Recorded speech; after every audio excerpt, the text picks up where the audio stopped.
Warning: this episode contains brain food that will lead to improved emotional and social intelligence.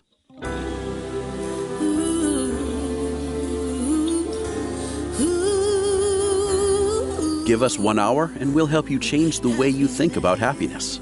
Harvesting Happiness with Lisa Cypers Kamen is fresh, optimistic, and purpose-driven media that promotes well-being from the inside out. Each week, Lisa spotlights diverse trendsetters and change agents who are the greatest contemporary thinkers and doers, devoting their lives to creating a better world in which to live. Your host, Lisa Cypers Kamen, is a widely recognized applied positive psychology expert, author, documentary filmmaker, and lecturer specializing in optimal lifestyle management. Let's get to it. Here's Lisa. Good morning, good afternoon, and good evening, wherever you are. Thanks for joining us on today's show, where you will learn how to rise up, reaching for resilience in challenging times. My first guest is Scott Hamilton. Scott, welcome to the show. I want to talk with you. Thank you. About what it means to show up, what it means. Well, I mean, there's two different ways of occupying space, right? There's one way is to just sort of sit there. And the other is to really, truly like embrace every aspect of that moment. And so, I kind of figured that out in my skating life. If I'm on time and if I'm occupying the ice for the hour that I'm on the ice, that's okay, a win in one regard. But I learned pretty quickly and through a lot of failure that if I'm not really truly embracing that hour as an opportunity to grow and to improve my skills and to kind of like take it to the next level, then it's sort of a wasted hour. And when I made the decision to kind of go all in, everything changed. I mean, results started getting better. I started being more consistent. I was happier day to day in my skating, and people noticed, and so I look at so much of how we can learn from one aspect of something and translate it to another. And I just feel during these crazy times that we're living through that now people need to kind of like, stop, just turn off all the noise just for a minute and just like invest themselves in themselves. And so when the Live Your Days platform was created, it was actually 4 years ago. And I just come from the Cleveland Clinic where they diagnosed me with my third brain tumor. And they were telling me all the things that they wanted to do, a treatment or surgery, or hear the options. And I wasn't really hearing a word they were saying. I was kind of my mind, all I kept hearing was this infinite loop of like, get strong, get strong, get strong. And I didn't know what that meant. I didn't know if it meant physically, emotionally, intellectually, spiritually. And so I go, you know what? I think I'm all the above. I'm just going to try to because, when your life is threatened and your back's up against the wall, you can either collapse or you can come out swinging, right? So I just felt like, now is a good time to come out swinging. So they go, what do you want to do? And I said, I'm going to go get strong. That's what I'm going to do. And they're like, and let's keep an eye on this thing. And because by the third recurrence, it was like, or the second recurrence, I guess, the third brain tumor, it was like the devil I know now. And I really didn't feel symptomatic. And so I just wanted to keep an eye on it. And then when the time came, I'd pull the trigger on a treatment option. But in the meantime, I was going to just lock and load and get ready for the battle. And that was just getting physically strong, dropping the weight I wanted to, getting, more muscle mass. It was, really pouring into my emotional health. And a lot of that came through my spiritual health, and then just be interested in the process, get to know everything I needed to know about, my condition, and also just really just be interested in what's going on in the world, and just sort of stepping out of my bubble and just sort of like engaging. And it was remarkable that in just that decision of really investing in myself, the tumor would shrink and grow and shrink and grow. And it kind of has been vacillating, and it's been sort of a miraculous journey. And so when they detected the tumor 4 years ago, I was working with a company called 5x5 Agency. They're an amazing marketing group. And they took an interview that I did with people.com, and they extracted what I said. Like, man, we got to just live our days. Because in that I said that our bodies are incredibly fragile and vulnerable to a lot of things, but they're also phenomenally resilient, but ultimately temporary. Yeah. So Yeah. This is the vessel. That's it. I mean, and then so we got to let's just take this experience and try to get everything we possibly can out of it. And so they said, well, let's do it. And I go, no, it's not. It doesn't feel like the right time. There was just something in my spirit that just said, no, this isn't your message right now. And I thought, okay. And I try to always listen to that inner voice, that inner spirit. And so second month of COVID in April, everything's locked down. People are afraid to go to the grocery store. Everybody's just in fear. And they reached out and they said, now. Yes. And I just said, you know what? Now is really important. And so we saw those, that 2 weeks to flatten the curve turn into now it's like 9 months. And we don't see really any end in sight. Whatever the next normal is it hasn't really presented itself to, as far as I know. So it's sort of like one of these things where it's really great to just take ownership of our lives and our experience and move forward in joy and in confidence. Scott, some people would say you're Mr. Positive. You're the Mr. They call me Pollyanna, so maybe they would call you Polly-Adam. I don't know, but you have a track record of through all that you have done, whether it is your skating career, your bout with cancer, the brain tumors, broadcast career. It's all based upon positive. And some people would say, well, I just don't have it in me. And I think one of the things the Live Your Days campaign does, and certainly all the other luminaries that you interview and will be interviewing, really teach us that we can cultivate this. Yep. Yeah. I mean, hey, you catch me on a day and it's like I'm the most beaten down person you could possibly imagine. But I'm really building those muscles. And it's that showing up thing. It's like I'm building the muscle I need to build in order to rise up above whatever my current situation is. And that's kind of who we are as people. We do have the power. We do have the authority. We do have all of this incredible strength to tap into if we just recognize that, and there'll be times, it's like, oh man, today's the day. And it's just like, I'm struggling with this and I'm really having a hard time with that. And this didn't go the way I wanted it to. And it's like, doggone it, I'm about to lose my temper. And that's so unusual for me, and it's just like, no, take a step back, breathe, and you'll get through it, and so it's that. So we just got to just take stock of our circumstance and then take control of it. And it's really a muscle. It really is building a muscle in your being that just allows you to kind of go, okay, I could choose to go left or right or down or up. And I really want to go up. I really want to do everything I can in order to live this day productively and joyfully.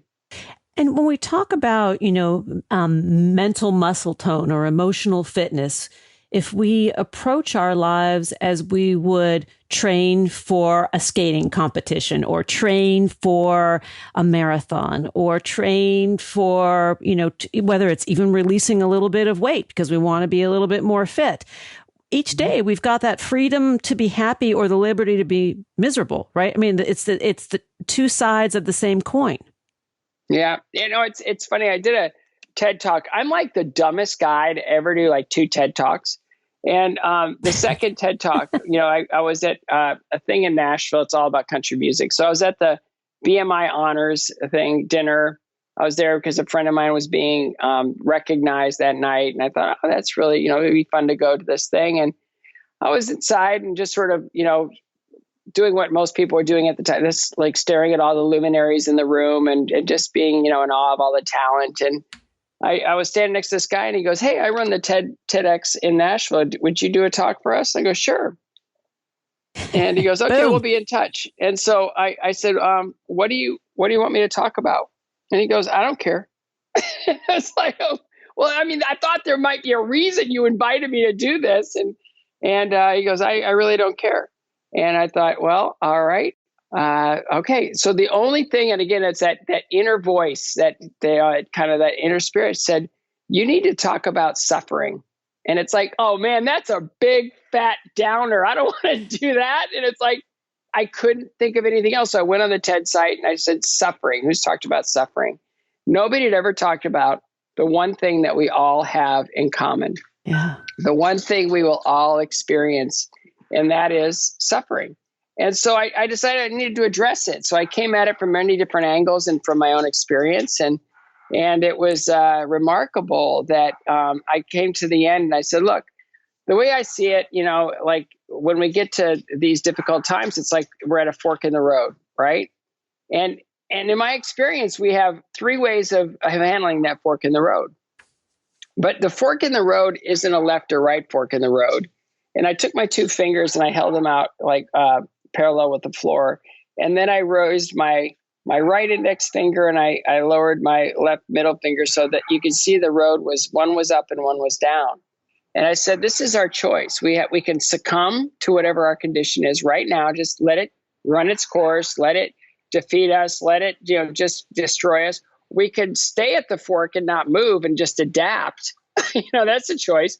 Or we could just, really just start digging deep and climbing that higher road that will allow us to evolve into who we are legitimately supposed to be. So the succumb, adapt, evolve thing has been something that I really looked at it, and again, it's almost daily that something comes into my world or my space that is trying everything it can to bring me down or to make me question things. Or, I'm a married man with 4 kids. If that isn't stress, I don't know what is. Though that requires succumb, adapt, or evolve. Oh man, I got to evolve. Kids deserve it, right? But it's like that. It's like, it's my wife and I. We have different backgrounds. We have, we love each other. Everything, it's like solid. But we do come at things from our own personal experiences. My parents were school teachers, and so it was kind of like one approach, and her parents, were, from the South, and everything was very, genteel, and they're wonderful, wonderful people. So it's just sort of coming to that idea that it's, every marriage is a pure mixture of commitment and compromise, and hopefully, thank goodness for me, forgiveness. It's just like, yeah. But it's that. It's like, how do we handle this the best way we can handle it? And like every time my teenage son gets in his car, I go, think of the best decision you can make at any given moment and make that one. Okay. Yeah. Where's to start with where you are. Yeah. And so it's all of that. I mean, there's so many radically chaotic things going on in our world, especially right now. And we just have to be comfortable in our identity and what we have to offer, and especially to ourselves. It's not being selfish to shore ourselves up. When you're on an airplane, they tell you to put the mask on your face before you do that of a child, because if you're no good, they're no good. And it's kind of that way as we interact with our community. It's like, if we're no good, we don't have anything to share that will feed and really grow and impact our communities in a positive way. So, I just really I'm constantly working on it. I read, I listen, I try to pay attention to what's going on. And sometimes, I do succumb a little bit to all the negativity and I get frustrated and and then I'm able to rise above it. But, this whole kind of live your days concept this is one of your days. Yeah. This is one of them. One of your most precious days. Could be the most precious day of all. If you allow it to be. Yeah. Right? And it starts with that choice of, I'm going to do this today, right? Let's take a break. When we come back, we're going to continue the conversation with Scott Hamilton. We're talking about Live Your Days campaign. To learn more about Scott's work over with Live Your Days, please visit liveyourdays.com. On Twitter @Live Your Days, on Facebook, Live Your Days Official, and on Instagram @Live Your Days. We'll be right back. And when we come back, Scott, I want to talk with you about your podcast and some of the cool people that you've been talking with. Oh, man. We'll be right back. Before we pause, I want to remind everyone about the impermanence of all things, both good and bad. At the beginning of the pandemic, it felt like we'd be in for a brief rough patch, and then life would return to normal. But now, the new normal is quarantine life, social distancing, online learning, and missing people we love around the world. And sometimes I too feel overwhelmed by everything on my plate. Work, caretaking a family elder, my kids, maintaining a healthy routine, concern for parents and siblings who have gotten sick, and staying on track to meet my professional goals. It's a lot to handle. Taking care of our mental health should not be a luxury, but a self-care necessity. And that's why I'm proud to be partnered with Talkspace Online Therapy and also a client. Therapy can really help shift your perspective, teach new tools to cope in difficult times, and be a guiding light in the stormy seas of life. I wholeheartedly recommend Talkspace. You can sign up online and start therapy on the same day. Depending on the plan you choose, you can text, video, or send voice messages to your licensed therapist. Best of all, Talkspace is a fraction of the cost and more convenient than in-person therapy. It's like having your own on-call mental health angel. And Talkspace has thousands of licensed therapists trained in more than 40 specialties, including anxiety, depression, substance abuse, trauma, anger management, relationship issues, food and eating, and so much more. Talkspace is a secure and private HIPAA-compliant interactive platform that uses the latest end-to-end bank-grade encrypted technology, providing a safe virtual space to talk it out with your therapist from the comfort and privacy wherever you are, whenever, and for whatever is on your mind. My therapist gave me practical guidance that really changed my life for the better. I'm so glad that I found Talkspace and got the support that I need, and you can too. As a listener of this podcast, you'll get $100 off your first month with Talkspace. To match with a licensed therapist today, go to Talkspace.com or download the app. Make sure to use the code HAPPINESS to get $100 off your first month and show your support for the show. That's happiness and Talkspace.com. Now let's take that pause. We'll be right back. To learn more about cultivating sustainable well-being at home and the office, visit harvestinghappiness.com and explore Lisa's experiential on-site brain fitness workshops, corporate programming, and speaking engagement services.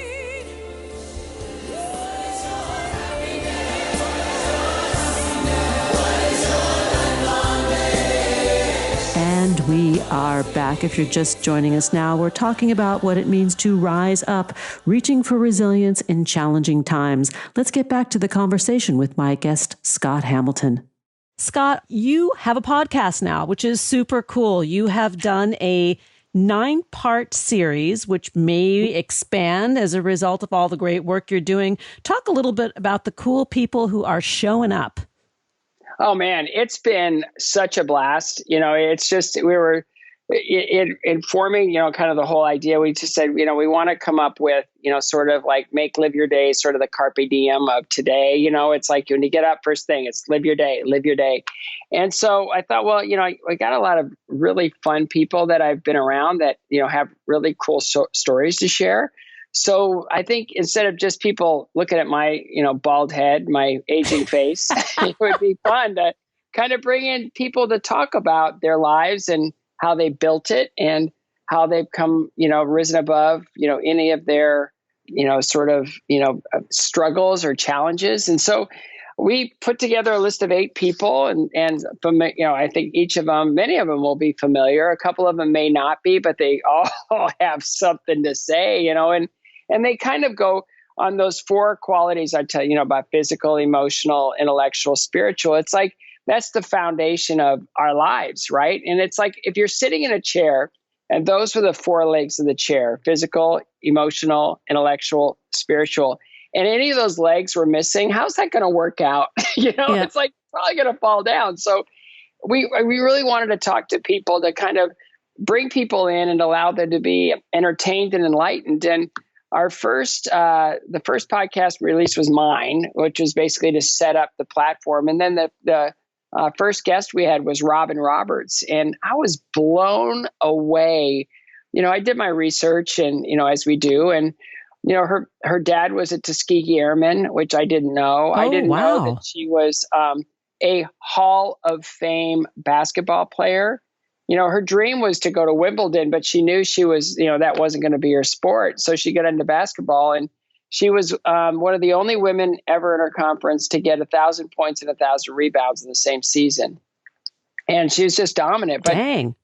She loved sports. And so she, and her storytelling of even, she got into like media, and she started very low and she worked her way up. And then ESPN called and she turned them down because she knew she wasn't ready. I mean, it's like, what? And so, it's like her, and it's like Christy Yamaguchi, born with, deformity in her legs and feet. And she becomes an Olympic figure skating champion. Kevin Nealon dropped today. That's the one that's being done. It's out as of today. And he talks about, being ready for the moment. He desperately wanted to be a stand-up comic, but he didn't know anything about it. So he went to work as a bartender at the Improv in LA, but he didn't know how to bartend either. So, it's just about, really preparing yourself to be ready for when opportunity happens. Bart Millard of Mercy Me, broken family, abused as a child, he's always considered his father to be a monster.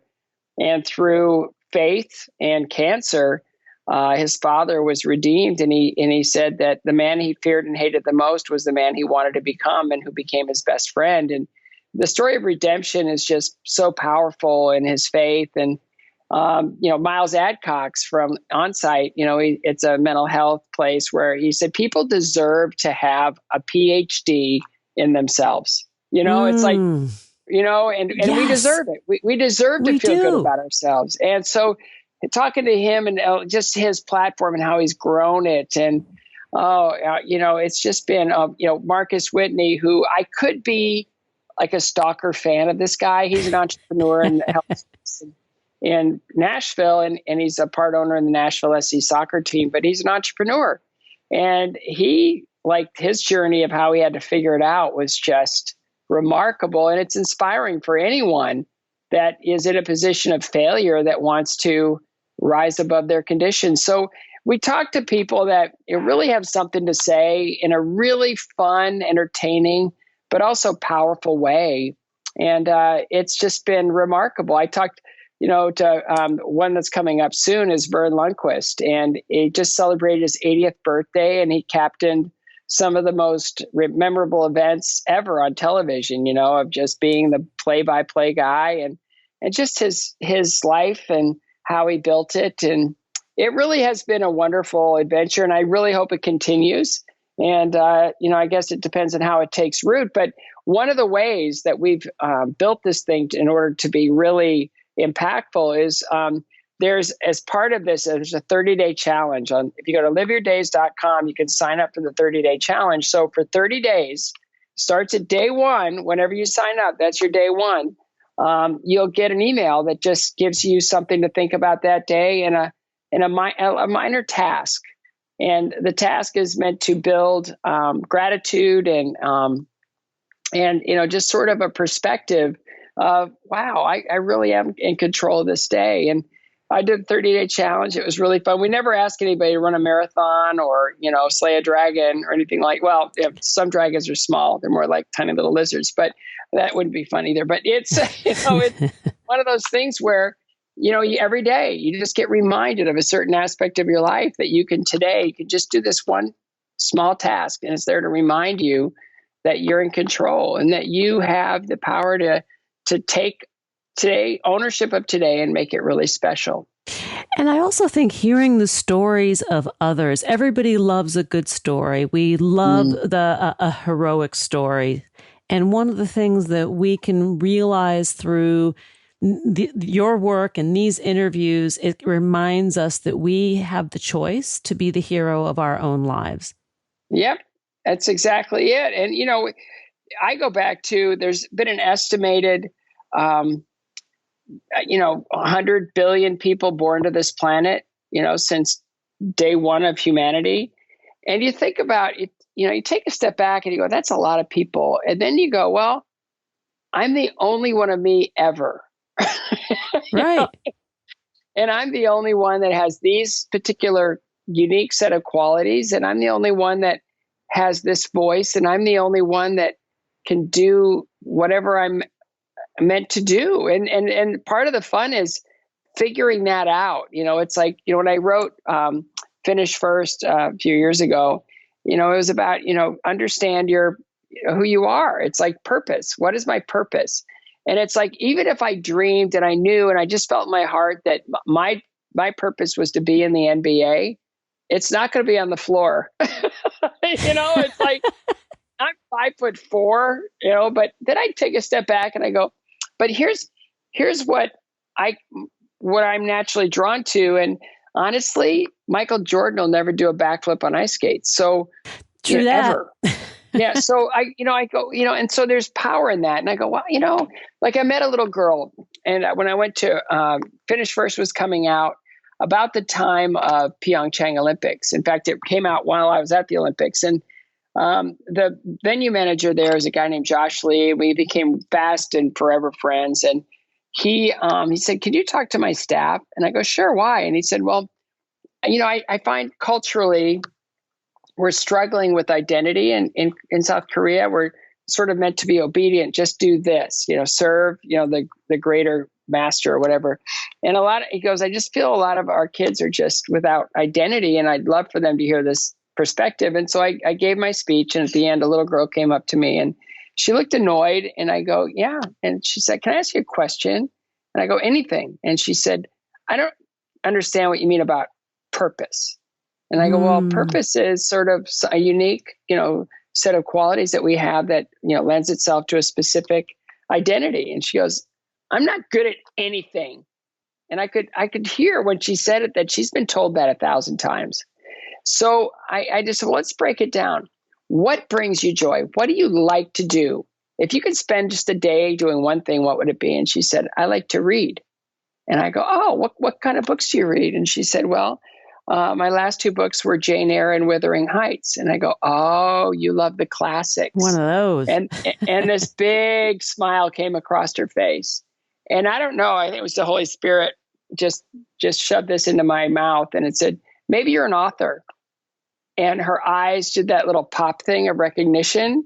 It was like, and I could just see inside of her brain that all of a sudden all these synapses were firing that had never fired before. Like, wait a minute, I could do that. And it was like, are you kidding me? I'm the first person that ever gave this girl permission to dream. That is so wrong. That's just like, she should have had that, 16 years ago, and so I saw the power in that moment of, well, maybe you're this. And it was like, maybe I am. And a lot of people just, are, they're defeated, that's like, well, you're no good at this and you're never any good at that. And you're just this and you're not that. And it's like, well, you're allowing all these outside forces to kind of allow, their opinions to be thrust on you. And I really feel strongly that if we just take a step back and we say, what am I good at? What do I like to do? What am I drawn to? Then you can, sort of allow the naysayers and all the, opinions that are, being thrust on you, just take its own identity and, on the bench, right? Just go ride the pine there for a little bit, because I'm in the game here, and yeah, in the game. And I think that's what this is really all about, live your days and how we show up and fully occupy our lives is remaining in the game. And I think you said something really important about permission to have our dreams. Like, nobody can ever strip us of that, no matter what kind of society we live in. That is uniquely ours, and no one can take that away from us. Well, they'll try, though. No, they'll try. Oh, yes, I understand. But you know what? But the ultimate freedom is in our hearts and minds. Yep. You gotta go. I gotta go. And thank you for coming to my happy place, or me coming to yours today. This has been great. To learn more about Scott's work with the Live Your Days campaign and his podcast, please go to liveyourdays.com, on Twitter at Live Your Days, Facebook is at Live Your Days Official, and on Instagram, that is at Live Your Days. Scott, thank you again. Come hang out anytime.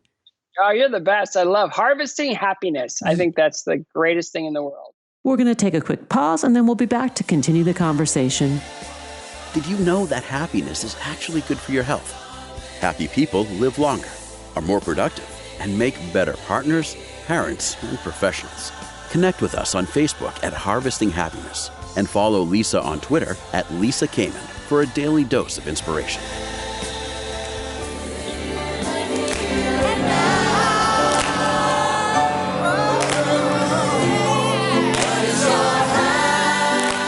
Welcome back. We're continuing the conversation about what it takes to rise up, reaching for resilience in challenging times. My next guest is Sebastian Matthews. My guest today, Sebastian Matthews, is a poet and a writer living in Asheville, North Carolina with his wife and son. He teaches at several colleges and universities. He's the author of a memoir, 2 award-winning poetry books, and 1 novel. We're talking about Beyond Repair, living in a fractured state. What happens when we are triggered by a trigger? And Sebastian, welcome to the show. Thanks for joining us today on Harvesting Happiness.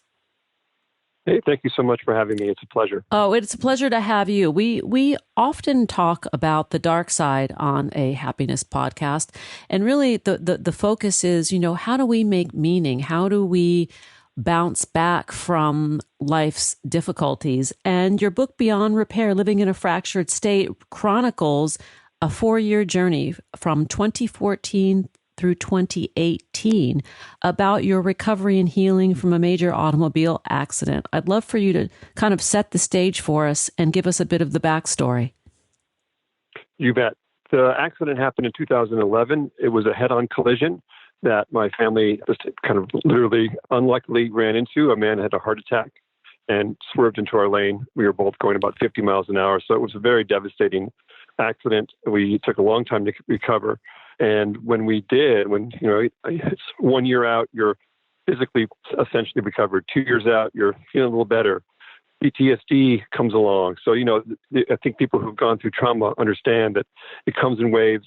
And so after about 3.5 years, I felt like, okay, I can move out into the world again. But I found that I was triggered a lot through PTSD around driving, around encounters with people. And I felt like I needed to try to make encounters the central part of my life. As a writer, I wanted to see if I could connect. And what I found were people around me. Not only was the world around me different, but I felt like a lot of people seemed to be triggered as well, and that maybe the whole culture was in a PTSD state. And I think that's very relevant to the period of time that we're living in. It reflects our collective story, on a macro level, as well as your story on a micro level. And what did you discover about yourself and humanity through this journey? That's a great question. And just what you just said, it's funny to be talking about this book now through the lens of having gone through as a society, the pandemic. And it really does seem extra relevant, but also as if some ways the world I was living in over just 2 years ago is so different than now. And so things are moving fast. But for me, what I learned, and maybe it goes back to this idea of happiness or maybe contentment, was I think there were a lot of parts of my life that I wasn't really happy in, or I was struggling around the time of the accident. And the accident knocked me off a trajectory, a course, and forced me to deal with a lot of things that I maybe wouldn't have dealt with otherwise. And so coming out of it as a closer-knit family with a deeper sense of community and connection, because all these people had helped us and our community was so essential to our recovery, I felt like I had a second chance, a chance to really focus in on my child, who was 8 at the time, is now 17, marriage, less teaching, more writing. And so I really felt lucky. And I felt like, what I learned from it was you got to move through pain, you got to move through challenge, and you have to be tough and persevere and ask for help. So what I'm hearing is that the resiliency is what came to the fore for you, that life was actually pretty good before the accident, but the accident really forced you to reflect and prioritize and maybe really tap into the more emotional side, the software of your humanness. I like that phrase. I think you're right. I'm by nature as a writer, and here's who I am. I'm pretty contemplative and a processor, but this was maybe a different level or a different frequency. I think that happens when you get when you face death or when you face a real big challenge. And so, yeah, there's kind of a silver lining to the experience. Does that answer your question? It does. And as we're speaking, or as you're talking, I'm also thinking about the difference between men and women and our approaches to dealing with adversity. That typically men are very, very pragmatic in wanting to solve the problem. Women approach that problem solving a different way through the feeling aspects of their character. But it sounds like for you, because you were a contemplative sort of man prior to this, that it allowed you to even go more deeply to get in touch with that side of yourself.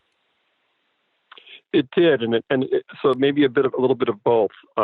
There's the side of me that after the accident, I rushed to get off the pain meds. I rushed to get back on my feet. I had broken both feet and legs. I rushed to get back in the car to drive because I wanted to be there for my son and to be there for my wife, who was going to have to take a longer time. And so that was maybe that kind of, I wouldn't say macho, but that the urge to be practical, to take control. And what happened was 2 years later, after the accident, my wife really had come back in a lot of ways, emotionally, physically. And she turned to me and said, "You got to stop. You got to go to therapy. You're a wreck." And I realized that I had done what I had done at the cost of maybe my emotional life. And so I had to back up and do some work that maybe you're talking about that might come more naturally to women. Yeah, but it sounds like the work came through the book, that the book itself was also a therapeutic process in contribution to the healing. That maybe you went for therapy. Yes, you reached out to your community, but the inner work also comes from the expression of the story. So true, but I'll break it into two parts. The first book that I wrote, Beginner's Guide to a Head-On Collision, really was healing. But I wrote it in the process of the recovery, and it helped bring me back. The second book, though very much what you said, but maybe a little less so than the first, because I began to get more into my mode of a writer or a reporter. I began to see it as a project, and when I began to connect it to the culture around me, that we're 2 years into last 2 years of Obama, the first 2 years of Trump, lots of divisiveness, lots of disconnect on many levels, all the racial stuff going on, and it was just like, whoa, this is a different world. This is a hyped up world. This is different than what I knew. So I began to kind of wanting to document something culturally through the personal. That personal is political. Always rings true for me. And we were talking prior to the beginning of the interview about being triggered in a triggered world, that some of your observations as you moved through the recovery process realized just how triggered the world in which we live is right now. Very much so. I'll tell you a quick little story that starts the book. I had been walking around my neighborhood, a kind of suburban neighborhood, a lot of trees, a lot of hills, and getting myself back to being able to walk. And I had a dog, and it was hard for me to do it.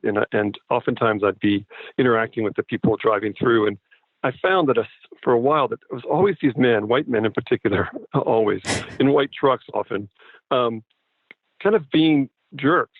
Or maybe I was triggered and I was making them get mad. Who knows? But I was having these really hostile interactions. And after a day of like 3 of them, I was done. And this guy came up to me at the end of the night. It was the last walk of the day, because I write and walk, and it's kind of how I do my creative life. He opened his window, and I was like, "What do you want?" I was ready to kind of fight. And he was like, "Oh, what's your dog's name? I love your dog. My dog just died." He was just the sweetest guy. And it was like, I was the one who was the jerk. I was the one stereotyping him. So there's sometimes it's a class thing, sometimes it's a race thing, so many ways that we can misconnect. And so when I saw that and saw myself, I thought, okay, this is something to explore, because I can't tell the difference from my triggers or what's just going on in the world around me. Oh, I think that is a very important point, the separation of triggers and the blur. I mean, you live in a state that is probably very mixed, or would you say it leans towards conservative in your state, not your town? Oh, state, it's one of the 5-6 years ago it leaned blue. It's more conservative now. I think Buncombe County that is a really conservative county. Asheville's a very progressive city on the whole. Yes. So it's definitely a mix. It's a mix. And so here you are living in a sort of more liberal or progressive state, and then you're seeing all of the tension, or things are changing and percolating, and then realizing that you had a judgment against the white truck men, white men in white trucks, only to realize that last one that could have been the straw that broke the camel's back was just some guy acknowledging the loveliness of your dog. And his sadness for losing his. Yeah. That was the real. And, there's this idea of microaggressions. The Claudia Rankine's book, Citizen, was a very important book because it's looking at microaggressions that African Americans face often, with white people. And I find that it often, that not only are they often aggressions sometimes, or sometimes confusions and awkwardnesses and misreads, and that it often goes a lot of different directions, so to speak, white on white. You can misread for class reasons, culture, all these reasons. And I think we need to look at them very carefully right now because we are so on a hair trigger that I think we're ready to misunderstand each other, immediately. But yeah. No, I was going to say what was so profound was this interaction with this man about his dog. And at the end of the day, that his suffering or his desires or his pleasures were not any different than yours or ours, Yeah, common humanity. Yeah. The other event that happened early was on the other end of the spectrum. When you have to recover from a major wreck or cancer, you get self-involved by necessity, and you get wrapped up in yourself, and pain wraps you in yourself. And early on, I was walking around downtown for the first time, and I was coming into a building, and I was about to enter into I was exiting a elevator, and an older woman was entering, and as she was trying to touch the which floor to go to, the doors were closing. She looked at me and said, "Where am I?"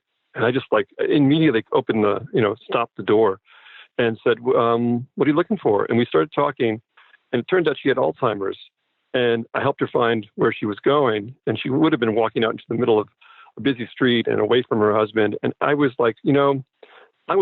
barely able to get out of myself to notice she was in trouble, but I did. And I was, a good citizen, and I played my role, but I was like, that also made me think, okay, man, you're going to miss a lot if you're so wrapped up in yourself.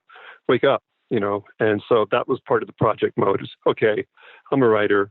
I can do that. I can begin to explore. And as I began to travel more back as in my writing life, I began to expand and try to push myself into situations that maybe I wouldn't have normally entered. But that took a while because at first it was just out the door, 2 feet. We're going to take a break in a moment, but before we do, I wanted to ask you about the return to the classroom. Did you return to teaching through this period? I returned too early. That was another thing I did. I thought I needed to make money, and I needed to finish the semester. These were things I thought. And I went back a couple months later. Actually, I was barely able to walk. I actually couldn't walk at first. And it was a mistake. It was very difficult. The students had to help me through it. And after 2 years, I took a break. And I'm only returning now, really. And how does that feel? 5-year break. To return now? It feels good, but I love it. I'm working with adults mostly now, returning adults, but I don't have as much energy for it. And it takes a lot out of me, but it's so rewarding. It's great work. To learn more about Sebastian Matthews and his newest book, Beyond Repair, Living in a Fractured State, please visit SebastianMatthews.com. On Facebook, Sebastian Matthews Writer. And the hashtag he's using is Sebastian_Matthews_writer. Here comes the break. We'll be right back, and that is a promise. Who says money can't buy happiness? Whether you are a skeptic or seeker, check out Lisa's new book. Are we happy yet? 8 Keys to Unlocking a Joyful Life. A boot camp manual for greater emotional fitness is available at Barnes & Noble, Amazon, IndieBound, and HarvestingHappiness.com. Here's a truth bomb. Emotions are contagious, and happiness is a universally desired state. But we tend to forget that we all have the freedom to be happy or the liberty to be miserable each day, regardless of external circumstances. Explore the journey of human happiness, how to find it and keep it, with Lisa's documentary film, H Factor. Where is your heart? Visit harvestinghappiness.com to learn more.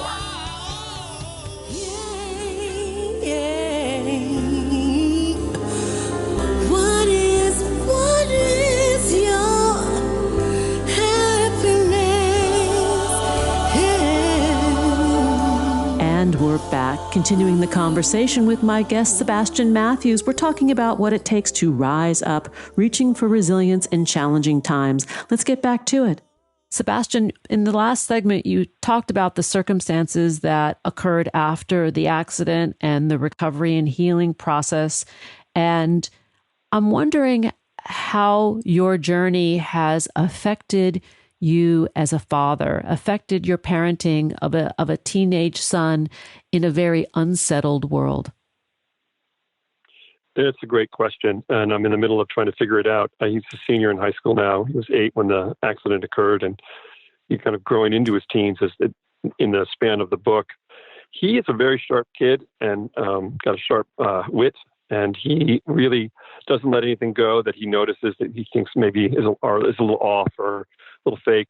And I think that propensity of his was really helpful because he kind of called me on a lot of stuff. I was trying hard to the parent, maybe trying to overparent in a way, and he was really letting me know that he saw that I was struggling and that he could handle it and kind of back up a little bit. So there was one kind of a sense of both my wife and I of kind of learning from him in some ways as much as learning, trying to teach him. It was when you have a willful boy who's growing into his teens, you got to give a little bit, and you got to give him a little room, but you got to be able to be there and hold him, hold place for him, hold space. And that was hard to do sometimes, again, being wrapped up in pain or being wrapped up in your own saga. It was a struggle. And so I think, that was the challenge. And in some ways I was lucky and very privileged to take a break from teaching and be more of a stay-at-home dad because I could be a little more present in those down periods with him. Were your son and your wife in the car with you? Yeah, I was driving. My wife was next to me, and our son was in the back. He was relatively unharmed physically. We all had seatbelts, but he was 8. He was in a chair. He wasn't in a chair, but he just didn't get hurt, and he had to deal more with the psychological ramifications. With us being away for a couple months, then coming home in wheelchairs and not having the energy to play with them, and one of the things that was in the first book is we invented a game. We had an old trampoline, and he began to lure me out in the wheelchair, and he would be on the trampoline, and I would get the ball and I'd throw it over the net, and he would throw it back. And when I finally got out of the wheelchair, we did it, and then he started making me kind of take a step to my left, and I started trying to get him to. My goal was to get it onto the trampoline without him catching it. And basically, by the end, it was like an Olympic game. I had one bounce on the ground. We had a field. We had rules, we had, it was vicious. It was so great. Fun. And in a way, he kind of showed me how I could be a parent in that play way, that way to be, because he's very physical, very active. So we had some great, we learned some lessons together. What did your injury and the recovery process teach you about recovering and repairing our fractured nation? I think, I'm 55. I'm a white guy. I've got a lot of privilege. I can move through this world. I think people are understanding this more and more pretty easily. If I wanted to, I could stay away from certain things. I can live in a bubble. I can stay out of a certain discourse if I wanted to. I'd be fine.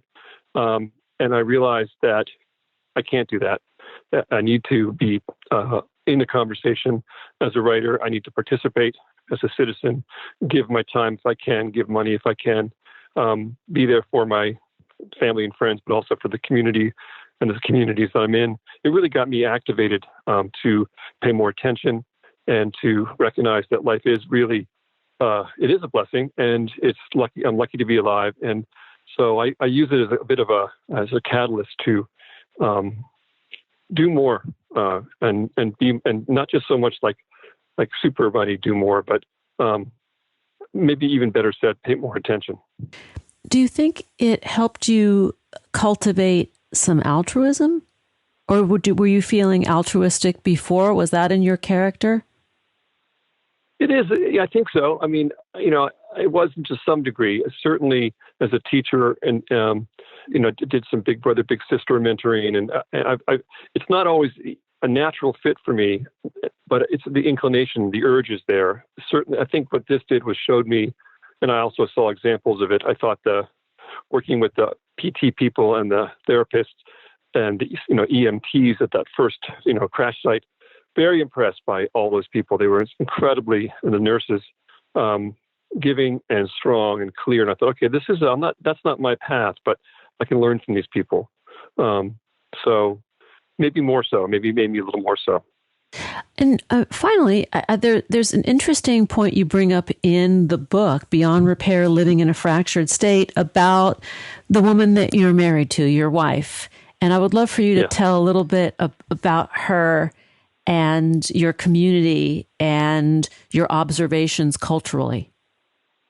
Definitely. Well, the funny thing is that she was a big character in the first book, and she said, "Would you please keep me out of the second one?"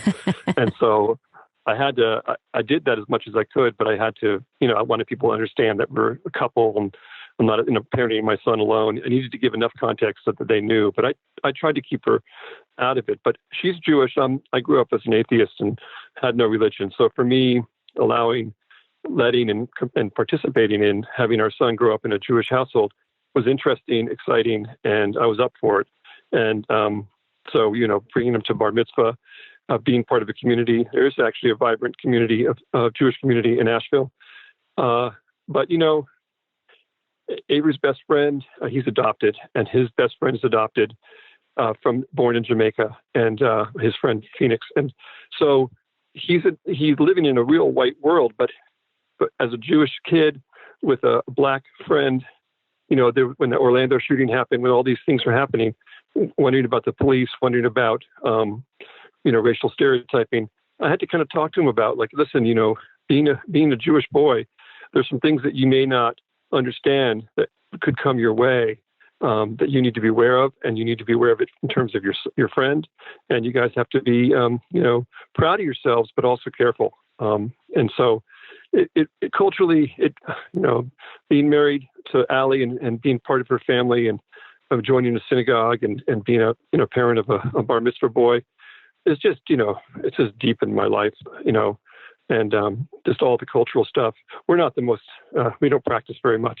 We'll light a candle on, Shabbat, but just the idea that, it's deep in my life, and it's made our marriage kind of warmer, and it's connected me to her family in ways that I wouldn't have been connected to otherwise. And it's been a real, a gift. I just had a friend from grad school who introduced me to his friends. He's kind of a Jew, he said. And kind of a Jew. Yeah. Well, I bet you didn't expect to end up where you ended up. And it was very warm and funny. And I just laughed. And, for me, when her father said I was an honorary Jew, it was one of the best things I'd ever heard. Oh, and I think maybe that's part of the journey of the book, Beyond Repair, Living in a Fractured State, is the unexpected places that you ended up as a result of a horrible happening.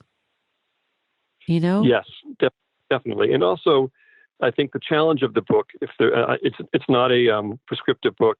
I basically just show these encounters and try to bring you on a journey. But if there's a challenge to the reader, it is, you'll find if you open yourself up to people and try to be in a safe way and in a boundaried way, generous with other people and yourself, you will go other places, new places as well. And we need it badly right now.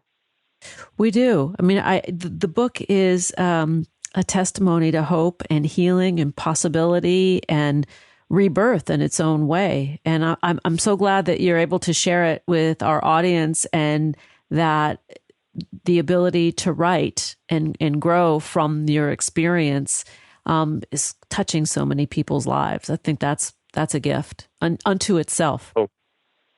Yeah, well, it is for me too, and you hope the book gets out there, but really, what you I think I've learned is that you hope for the book to be part of a bigger conversation, or to be, as an author here on this show, being in conversation.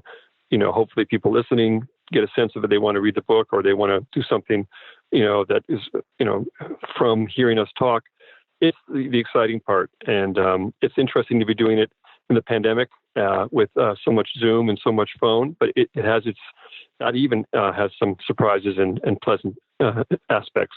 I was worried about it at first, but it's kind of fun.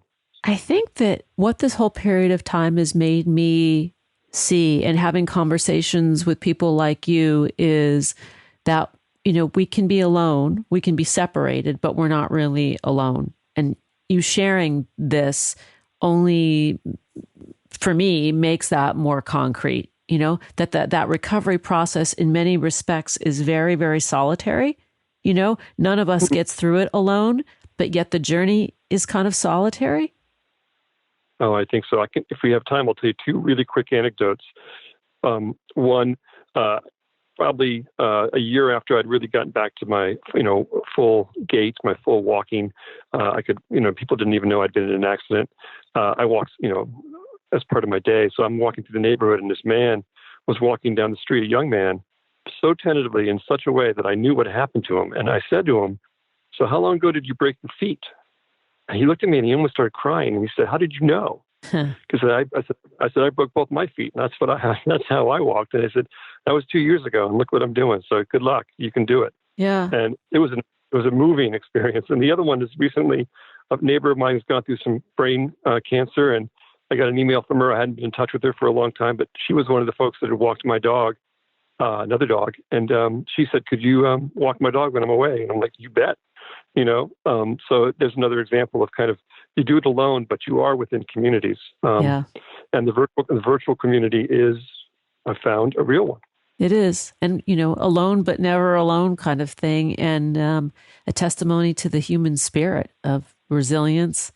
And I thank you. I thank you for sharing your book and your story. To learn more about Sebastian Matthews and his work, please visit SebastianMatthews.com. On Facebook, Sebastian Matthews Writer. And the hashtag being used is Sebastian_Matthews_writer. Sebastian, thanks for hanging out with me. Oh, thank you so much. It's been a pleasure. Thanks for joining us on Harvesting Happiness today. This is Lisa Cypers Kamen and my guests Scott Hamilton and Sebastian Matthews, wishing you kind thoughts, kinder words, and the kindest of actions. Until next time, remember, happiness is an inside job. Happiness is your inside job. Go out and rock your day. Keep harvesting your own happiness anytime and anywhere, from the comfort of wherever you are. Subscribe, listen, and share hundreds of downloadable episodes via our free app or from our libraries at toginet.com, iTunes, Google Play, and other fine podcast platforms.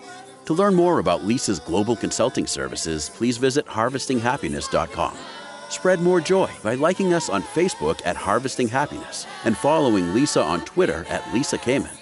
Harvesting Happiness is produced in collaboration with TogiNet Radio, KBUU Radio Malibu.net, and is available on PRX, the Public Radio Exchange.